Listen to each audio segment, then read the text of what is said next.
tu es plus dans la culture bactérienne, aucun problème. Donc, si tu choisis ce projet-là, je t'explique comment ça fonctionne.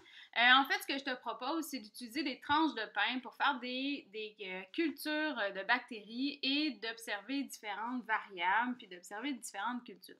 Donc, juste en bas, je t'ai mis un article d'une enseignante qui a fait ça dans sa classe et qui a testé, dans le fond, des claviers, des ordinateurs de ses élèves et des mains d'élèves nettoyées, pas nettoyées du tout. Puis là, il y avait des variables de avec ou sans Purell ou avec ou sans vrai savon à main. Bon, donc ça, tu peux prendre exactement les mêmes variables si tu veux. Alors, ce que je vous suggère, en fait, c'est de choisir vous-même les variables que vous voulez contrôler. Plein de possibilités. Donc, vous pouvez, c'est super simple, vous prenez votre tranche de pain et là, vous allez la passer sur la surface que vous voulez analyser, que ce soit vos mains, les mains des membres de votre famille, ça pourrait être ça, là, chaque membre de votre famille se lave les mains et ensuite on fait les cultures puis on regarde qui s'est mieux laver les mains entre papa, maman, grand-maman, grand-papa, bon. Peu importe qui est dans votre maison en ce moment. Vous pouvez aussi décider de regarder dans quel cas, quelle tranche de pain va être la tranche de pain idéale pour une culture bactérienne. Est-ce que c'est du pain blanc, du pain brun, un bagel? On essaye, n'importe quoi. Vous pouvez aussi faire directement la même chose, donc essayer différents types de savons sur vos propres mains, puis là, voir lequel qui est plus efficace. Votre poignée de porte devant, est-ce que la poignée de porte, ça vaut la peine de la nettoyer? Est-ce que le petit push-push Hertel est plus efficace que le petit push-push de vinaigre? Plein de variables que vous pouvez venir travailler. Vous choisissez vos variables, aucun problème. Donc, vous passez votre petite tranche de pain, ensuite on met ça dans un ziploc, on colle ça au mur et ensuite on regarde l'évolution de notre culture bactérienne. Première chose, dans ce projet-là, je vous demande d'être extrêmement prudent.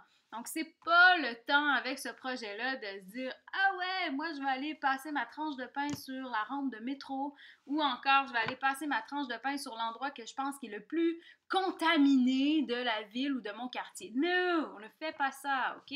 Donc, on reste quand même à la maison, vous le faites chez vous et puis vous êtes prudent et vous respectez les règles d'hygiène gouvernementales, peu importe ce qu'elles sont au moment où vous allez faire le projet.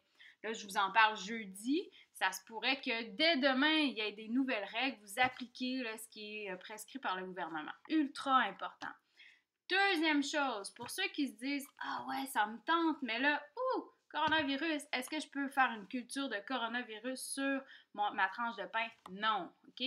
Donc, une culture bactérienne, c'est pas du tout la même chose qu'un virus. Donc, le virus n'ira pas s'établir sur le pain pour manger le pain puis se développer là. Non, ça n'arrivera pas. Donc, il n'y a pas de danger à ce niveau-là. Cependant, encore une fois, on est prudent. Donc, on reste confiné et dans le fond, on ne va pas aller essayer de capturer le virus sur notre tranche de pain. Super important, je le répète. Là. Si tu dis, ouais, moi, je suis comme pas sûre, là, je le sens pas, là, la culture bactérienne dans la situation actuelle, pas de problème. Va faire le jardin tropical, c'est parfait, là, c'est super. Ce que je veux dans votre projet, si vous décidez de faire la culture bactérienne, bon, premièrement, des photos ou encore une vidéo ou une explication de ce que vous avez choisi comme variable, vos résultats, qu'est-ce que vous observez. On veut une analyse relativement complète. Votre protocole aussi, là, quel genre de variable vous avez choisi, comment vous êtes pris, quelle variable vous avez décidé de contrôler. Vous pouvez le faire plusieurs fois aussi là, si vous voyez que ça ne marche pas, aucun problème. Ensuite, je veux une explication, comme je vous disais, de votre protocole, mais je veux aussi là, une recherche sur c'est quoi la différence entre une culture bactérienne, donc des bactéries, un virus, ce qu'on vit en ce moment, c'est pas des bactéries, là, c'est la propagation d'un virus. C'est quoi la différence d'abord entre une bactérie et un virus? Et de la moisissure, des champignons, c'est quoi la différence aussi avec ça? Donc, j'aurais besoin de cette différence-là dans votre rapport aussi. Quel genre de rapport? Votre choix. Donc, vous pouvez faire une affiche, vous pouvez faire une vidéo, vous pouvez faire un reportage, vous pouvez faire un rapport écrit très scientifique, ouais, c'est ça, scientifique. Vous pouvez faire ça comme ça aussi si vous voulez. Vous pouvez aussi le faire en papier, en type journal de bord, aucun problème. Là. Puis, dépendamment de ce qui se passe dans les prochaines semaines, si vous faites quelque chose papier, ça s'arrangera pour que je le voie, c'est tout. Et si vous dites ah ouais, moi je suis super motivée, fais les deux projets. Si tu as envie là, de pousser plus loin ce projet-là, vas-y, c'est là pour ça. Donc, j'attends vos commentaires. Si jamais vous avez des questions aussi, n'hésitez pas à les poser. Puis, j'espère que je vais voir rapidement certains projets de culture de votre côté. À plus tard!